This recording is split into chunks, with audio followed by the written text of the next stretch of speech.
వికారాబాద్ జిల్లా పరిగి మండలం రంగంపల్లి సమీపంలో నేషనల్ హైవేపై కోడంగల్ మండలం ఇందనూర్కు చెందిన టారాస్ లారీ హైదరాబాద్ నుండి తిరిగి పరిగి మీదుగా ఇందనూర్కు వెళ్తుండగా షాక్ సర్క్యూట్ గురై లారీ వెనక భాగంలో మంటలు చెలరేగాయి.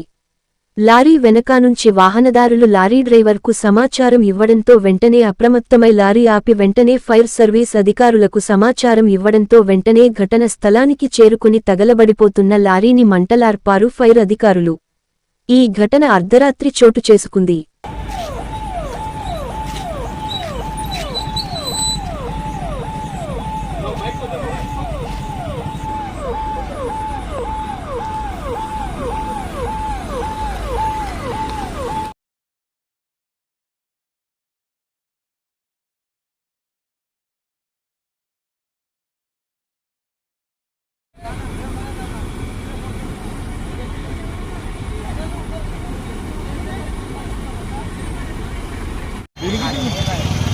आगे आता है